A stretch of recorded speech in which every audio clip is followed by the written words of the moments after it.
amazing company called Our Minds Work. Now, it works with businesses to protect their employees' mental well-being. And she says that employers have some responsibility to help us all through this difficult winter. And I spoke to her earlier and asked her how Our Mind Works actually works. So Our Minds Work really exists to help organisations create mentally healthy workplace cultures. So we help them to build a strategic approach to helping people to thrive, because the outcome of individual thriving at work is a winning business. You know, it's a winning business model. When people are mentally well, they're able to thrive in their lives, in the workplace, and a symptom of that means they're engaged and productive. And, you know, who doesn't want to be thriving every day? Oh, definitely. I mean, we all really do. But you know what? I mean, like we all know, there is so much going on for everyone at the minute. Money is a huge issue for us. And money is really what we get from working. So it's kind of inevitable, isn't it, that work-related stress is going to follow? Oh, absolutely. So money worries has been one of the biggest causes of stress in the UK for many years now. So before COVID came along, before the rise in living costs started, we were already seeing financial stress impacting our mental health and well-being. So what we've seen over the past couple of years, and now this increase in living costs, we are seeing it impacting more people. You know, and it's quite worrying. Some recent research by one of our partners called Wagestream found that close to 96% of employees have actually seen their living costs rise. And as a result of 70% now are worrying more about money. And what that has impacted in is their mental health. So of all those people, 76% are now worrying more, which is seeing a decline in their mental health. And, you know, that's people at work. That's people who have an income coming in.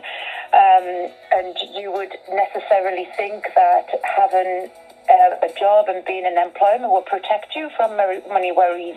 But we have around 1 in 8 workers living in what we call working poverty. So they actually have a job, they have an income, but they're still classed as living in poverty. So it's quite a scary thought when we start thinking about the impacts that this is going to have on many people on low incomes. Yeah, it's such a tough situation to be in. Now, Emily, do you think that more businesses were aware of how to support people that work for them since the pandemic? And I know we've gone through with that. Yes, and I think, you know, what we saw pre-pandemic was a lot of businesses be more interested in looking after employees' mental health and well-being. But once the pandemic happened, we saw a huge uptick in employers really kind of reacting to these impacts that it was having on people's mental health and well-being, and they really didn't know how to deal with that. And obviously, why would they? You know, workplaces and employers, they're not health and social care professionals. They haven't had to understand the impacts that it has on mental health and well-being, and then how that impacts the workplace. So we are seeing a lot more employers now really understanding that if they want a thriving business, we need individual thriving for people, and workplaces can play a big impact in that, absolutely, without a doubt. And what are the common issues that you hear about that employees are saying are kind of weighing on the mind and stressing them out? At the moment, it is definitely money worries, and the stigma that comes along with having financial problems as well. What we're also seeing is that stress caused by that, it can actually lead to anxiety, it can lead to depression, and financial worries can also lead to suicide, an increase in suicide rates as well. So we are seeing more people experiencing these problems, and we need to do something before, you know, it does tragically lead to increased suicide rates, as we would expect to happen. We've seen it happen historically before.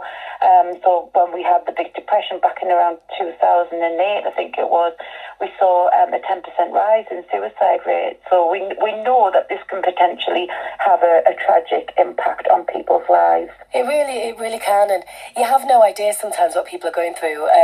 One of my friends has only recently admitted to us that she's been under a lot of stress financially. She was keeping it to herself. So much so that she was worried that she couldn't afford to get into work. Yeah. And that was the problem, because she's obviously, they've got kids and everything, and she realised, she was like, what's worth doing? She was seeing if she could walk some of the way. And she's someone who is, like you said, is working, and it's like working in poverty still. Yeah. And she's found that really, really, she's dealing with it now and, got things in place. But, there are a lot of people probably that you might be working next to side by side that are really struggling. Yeah, absolutely. And I think you've given a really great example there of how that chronic stress, it leads to that anxiety, doesn't it? And then the problem becomes something that you're fearful of. And then we avoid it. The classic key symptom of anxiety is avoidance. We avoid what the thing is that's causing us all of this fear. So we stick our heads in the sand and we begin to ignore it. And then, I've had a similar experience myself with financial problems and had to, really tackle large amounts of debt. And I remember, this was in my late 20s, ignoring the post. So it was just, collecting in a giant pile because I didn't want to open the debt letters, fear of answering the phone, unknown numbers, unexpected knocks at the door, like the hypervigilance caused by those levels of anxiety, and the avoidance means we're not tackling them, and it only gets worse. So with your friend there, you said she's got things in place now, and this is one of the key areas of recovery, because the stigma around that will also, that fear of being judged, the embarrassment of talking about it can also prevent people asking for help when they need it. It definitely can. That's Emily Pearson, who's from Our Minds Work, and she's going to be sticking around. We're going to hear some more of her in a few minutes' time, talking about how businesses now and employers can help their employees. And if you are feeling a little bit stressed at the moment and maybe you need some help, she's going to give you some advice on that as well.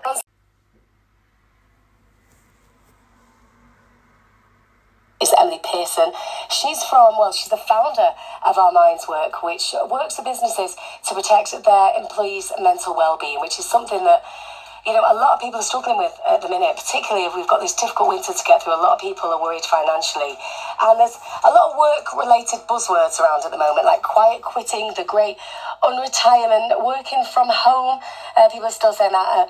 And I'll start by asking Emily, that work culture seems to be evolving quite quickly, doesn't it? Some of it is, and a lot of it is just stuff that's been around for decades. I mean, the quiet quitting is just a term that has been given to something that has been happening in workplaces as long as work has been a thing. There's always people in a workplace that just aren't engaged in work, and it may be because you're doing the most boringest job ever and you've got no purpose when you're there.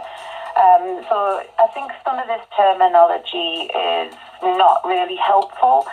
I think being able to look at the impact on people rather than the labels that we can bring along to them means that we can focus on the person and look at what support they might need to help them.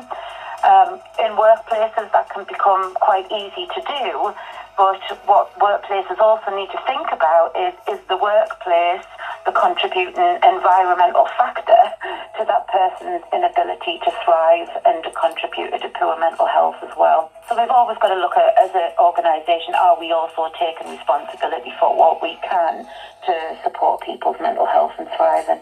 And for any employees who are listening right now and thinking, look, we really want to help our workers get through the coming winter, knowing how stressed we all are at the minute, are there any kind of impressive initiatives that you know about, or is there anywhere they could go online to get more information on this? Yes, absolutely. There is lots of information available out there. It is a really big topic at the moment. A lot of employers have already invested in things like employee assistance programs. A lot of those already provide guidance around financial worries. They usually include things like cognitive behavioural therapy and counselling, which can help many people as well. As a small employer ourselves, we were like, oh gosh, how do we do this? How do we help? And we really had to consider what additional support that we could provide. So there's two things that we did, and it's not going to be for every employer. It's got to also work for you as a business. So this year we gave our employees a one-off £1,500 payment, which was specifically to help with those rise in living costs. And we're currently looking at pay rises as well for the next year. But obviously not all employers can do that. It can be a lot of money for some employers to invest in. But one of the things that we also did was we've partnered with a company called Wagestream.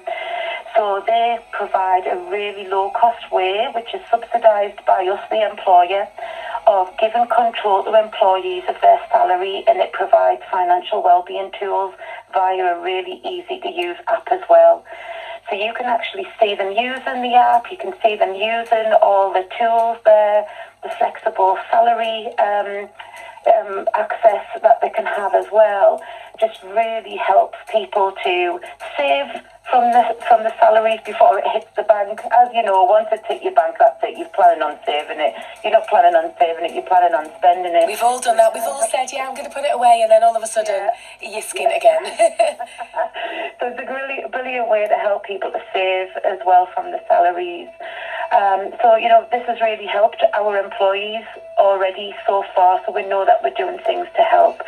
But I think ultimately creating a workplace that is an environment that supports individual thriving, so that it's free from stigma and provides a culture of care for employees.